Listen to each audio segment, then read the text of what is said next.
Olá a todos, sejam bem-vindos. Eu sou Marco Antônio de Lima, mestre especialista em Fisiologia do Exercício. Trabalho com avaliações e desenvolvimento de protocolos de exercícios físicos para a promoção da melhora e a manutenção das capacidades físicas. O assunto que vamos abordar de maneira resumida e geral é sobre como o sistema neurovegetativo, que é compreendido pelo sistema neural, hormonal e respiratório, controlam as variações da frequência cardíaca durante o exercício físico.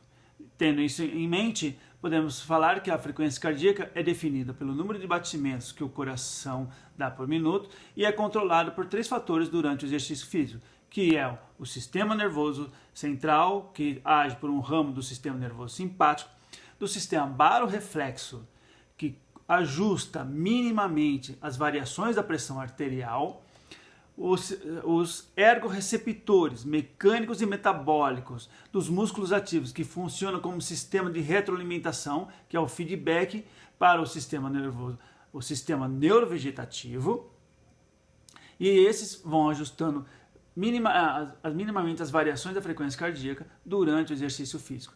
Um dos ajustes rápidos que aumenta a frequência cardíaca acontece pelo aumento antecipatório, fazendo a retirada vagal, que é a diminuição da atividade do sistema nervoso parasimpático, ao mesmo tempo que vai aumentando a atividade do sistema nervoso simpático. E essas variações vão do controle sobre a frequência cardíaca, enquanto ela vai se elevando, até que ela se estabilize numa intensidade do exercício submáximo, e esse controle continua enquanto essa atividade permanecer. Lembre-se que o aumento da frequência cardíaca também leva ao aumento do volume sistólico, devido às variações do sistema barorreflexo, lembra lá que eu falei? E concomitantemente também levando ao aumento do débito cardíaco. E como é que isso acontece de uma maneira muito rápida e muito simples? Vamos falar como é que acontece a nível celular. Os neurônios simpáticos que liberam noradrenalina e a medula adrenal que libera adrenalina vão agir sobre os receptores beta-1 adrenérgicos das células do coração, fazendo com que a adenilciclase transforme o ATP em AMP cíclico, desencadeando uma cascata de sinalizações intracelulares e fazendo com que haja o aumento da despolarização da membrana, fazendo com que a velocidade aumente, e com isso permitindo a maior permeabilidade ao potássio e ao sódio, otimizando a força de contração miocárdica e com isso elevando a frequência cardíaca, o volume sistólico e o débito cardíaco. Com a continuidade do exercício, então, com essas variações vão se mantendo enquanto essa intensidade permanecer, como já falamos anteriormente. E se essas variáveis continuarem aumentando até o seu máximo em resposta a exercícios de alta intensidade, mas que nós vamos falar em outro momento, elas vão chegar a um platô que também vão chegar ao máximo e vai coincidir com a parada do exercício por causa de exaustão. Mas é um assunto para outro momento. Terminando o exercício, agora, chegando ao final, vamos dizer assim, o que é que acontece para fazer a diminuição da frequência cardíaca?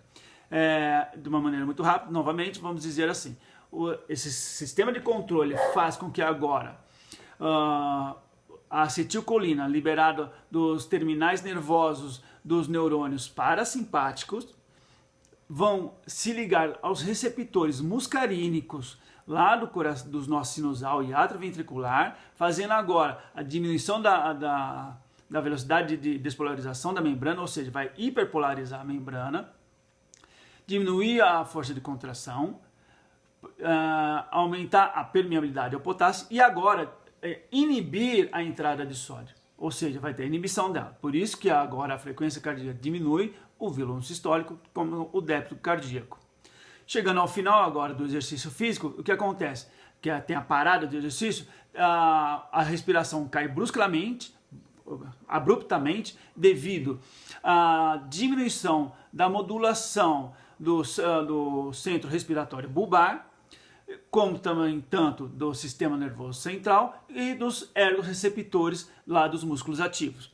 E prosseguindo para a fase lenta, aonde o centro respiratório bulbar vai fazendo a retirada gradativa sobre a influência do volume corrente, que é a respiração que a gente faz agora, normalmente, como a gente pode estar vendo, inspira, expira, da frequência respiratória, que nós temos em média por minuto de 12, e durante o exercício vai aumentando para 20, 22, o que é o máximo, se eu não me engano, e a diminuição do oxigênio que você respira, da diminuição da produção de CO2, voltando aos valores basais, e do pH sanguíneo.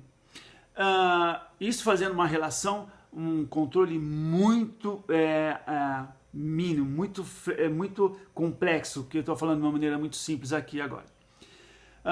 Então, e essas controle permanece por toda a vida na realização de qualquer atividade, tudo bem? Essa foi a ideia que nós tivemos agora. Então, resumindo, a ideia foi passar uma ideia geral de como os sistemas de controle agem sobre a frequência cardíaca durante o exercício físico, e para uma maior compreensão recomendo os livros do Guyton, da Margarida Melo Aires e do Bernd Levy, que são ótimos livros para ter um entendimento completo e mais aprofundado sobre os sistemas que falamos hoje. Eu me despeço aqui, esperando a gente ter um próximo encontro para podermos falar mais sobre a fisiologia do exercício. Até mais, tudo de bom para vocês.